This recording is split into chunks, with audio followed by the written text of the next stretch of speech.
ನಮಸ್ಕಾರ ವೀಕ್ಷಕರೆಲ್ಲರಿಗೂ ಮನೆ ಗೃಹಿಣಿ ಚಾನಲ್ಗೆ ತಮಗೆಲ್ಲರಿಗೂ ಆತ್ಮೀಯವಾದಂತಹ ಸ್ವಾಗತ. ಇವತ್ತು ತಯಾರಿಸೋಣ ಒಂದು ಹೆಲ್ದಿಯಾಗಿ ವಿಟಮಿನ್ ಎ ಅಂಶ ಅಧಿಕ ಮಟ್ಟದಲ್ಲಿ ಇರುವಂತಹ ಕ್ಯಾರೆಟ್ ಪಲ್ಯ. ನಮ್ಮನೆ ಶೈಲಿಯಲ್ಲಿ ಸಿಂಪಲ್ಲಾಗಿ ಹೇಗೆ ಮಾಡೋದು ಅಂತ ಹೇಳ್ಕೊಡ್ತಾ ಇದ್ದೀನಿ. ಮೊದಲಿಗೆ ಇಲ್ಲಿ ನಾನು 1 ಟೊಮೆಟೊ, 1 ಈರುಳ್ಳಿ, ಕರಿಬೇವು, ಕೊತ್ತಂಬರಿ ಮತ್ತು ಕ್ಯಾರೆಟ್ನ ತೊಗೊಂಡಿದ್ದೀನಿ. ಜೊತೆಗೆ ತೊಗರಿಬೇಳೆನ ತೊಗೊಂಡಿದ್ದೀನಿ. ಒಂದು ಸ್ವಲ್ಪ ಮಟ್ಟಿಗೆ ತೊಗರಿಬೇಳೆನ ನಾನಿಲ್ಲಿ ತೊಗೊಂಡಿದ್ದೀನಿ. ಮೊದಲಿಗೆ ಇಲ್ಲಿ ನಾನು ಸ್ಟವ್ನ ಆನ್ ಮಾಡಿ ಒಂದು ಕಡಾಯಿನ ಇಟ್ಕೊಂಡು 2 ಟೇಬಲ್ ಸ್ಪೂನಷ್ಟು ಎಣ್ಣೆನ ಹಾಕ್ಕೊಂಡು ಎಣ್ಣೆ ಸ್ವಲ್ಪ ಕಾಯ್ತಿದ್ದಂಗೆ ಜೀರಿಗೆ ಸಾಸಿವೆನ ಹಾಕೋತಾ ಇದ್ದೀನಿ. ಜೀರಿಗೆ ಸಾಸಿವೆ ಎಲ್ಲ ಎಣ್ಣೆಯಲ್ಲಿ ಚಟ್ಪಟ ಅಂದಮೇಲೆ ಕರಿಬೇವನ್ನು ಹಾಕ್ಕೊಂಡು ಕಟ್ ಮಾಡಿರುವಂತಹ ಒಂದು ಈರುಳ್ಳಿನ ನಾನಿಲ್ಲಿ ಹಾಕೋತಾ ಇದ್ದೀನಿ. ಈರುಳ್ಳಿನ ನಾನು ಸ್ವಲ್ಪ ಕಲರ್ ಚೇಂಜ್ ಆಗೋವರೆಗೂ ಫ್ರೈ ಮಾಡ್ಕೊಳ್ತಾ ಇದ್ದೀನಿ. ಇದಿವಾಗ ಕಲರ್ ಚೇಂಜ್ ಆಗಿದೆ. ನಾನಿಲ್ಲಿ ಕಟ್ ಮಾಡಿ ಇಟ್ಕೊಂಡಿರುವಂತಹ ಕ್ಯಾರೆಟನ್ನು ಹಾಕೋತಾ ಇದ್ದೀನಿ. ಎಲ್ಲವನ್ನು ಒಂದು ಸತಿ ಚೆನ್ನಾಗಿ ಮಿಕ್ಸ್ ಮಾಡ್ಕೋತಾ ಇದ್ದೀನಿ. ಇನ್ನೊಂದೇನಪ್ಪ ಅಂದರೆ ಕ್ಯಾರೆಟ್ದು ಹೆಲ್ತ್ ಫ್ಯಾಕ್ಟ್ ಹೇಳೋದಾದರೆ ಇದು ಕ್ಯಾರೆಟ್ನಲ್ಲಿರುವ ಬೀಟಾ ಕ್ಯಾರೋಟಿನ್ ಅಂದರೆ ವಿಟಮಿನ್ ಎ ತಯಾರಾಗುವಂತಹ ಕಾಂಪೌಂಡು.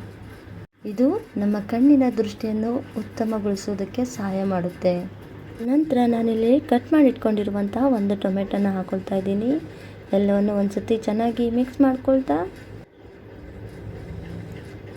ಜೊತೆಗೆ ನಾನಿಲ್ಲಿ ಒಂದು ಸ್ವಲ್ಪ ಅರಿಶಿಣದ ಪುಡಿ, ಸ್ವಲ್ಪ ಅಚ್ಚ ಖಾರದ ಪುಡಿ, ನಿಮಗೆ ಖಾರ ನೋಡಿಕೊಂಡು ಜಾಸ್ತಿ ಕಡಿಮೆ ಹಾಕ್ಕೊಳ್ಳಿ.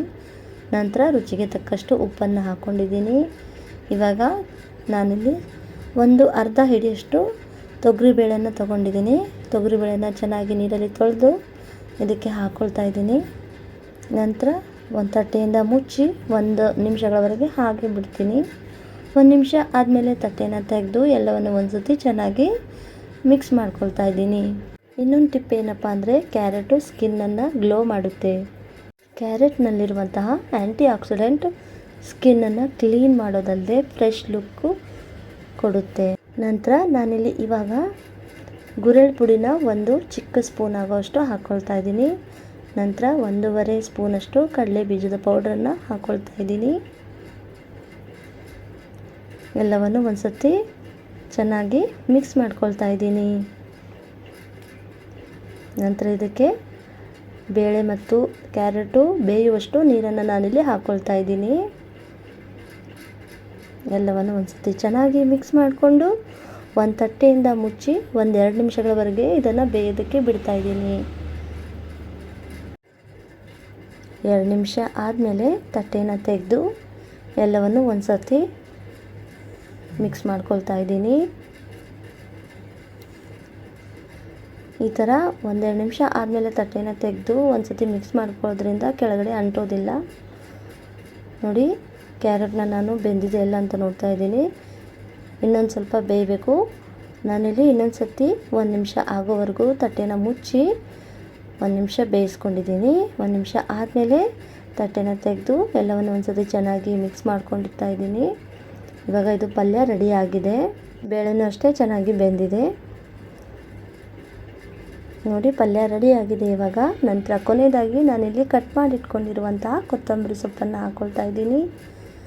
ಎಲ್ಲವನ್ನು ಒಂದು ಸರ್ತಿ ಚೆನ್ನಾಗಿ ಮಿಕ್ಸ್ ಮಾಡಿಕೊಂಡ್ರೆ ಈ ಪಲ್ಯ ರೆಡಿ ಆಯಿತು. ಇವಾಗ ಸ್ಟವ್ನ ಆಫ್ ಮಾಡ್ತಾ ಇದ್ದೀನಿ.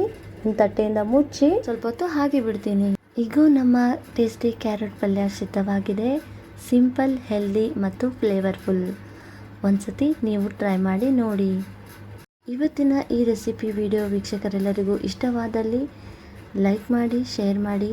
ಹಾಗೆಯೇ ನಿಮ್ಮ ಅನಿಸಿಕೆ, ಅಭಿಪ್ರಾಯಗಳನ್ನು ಕಮೆಂಟ್ ಮೂಲಕ ತಿಳಿಸ್ತಾ ತಪ್ಪದೆ ಮನೆ ಗೃಹಿಣಿ ಚಾನಲ್ನ ಸಬ್ಸ್ಕ್ರೈಬ್ ಮಾಡ್ಕೊಳ್ಳಿ ಅಂತ ರಿಕ್ವೆಸ್ಟ್ ಮಾಡ್ತಾ, ಸಮಯ ಕೊಟ್ಟು ಈ ರೆಸಿಪಿ ವಿಡಿಯೋ ನೋಡಿದ ತಮಗೆಲ್ಲರಿಗೂ ಧನ್ಯವಾದಗಳು.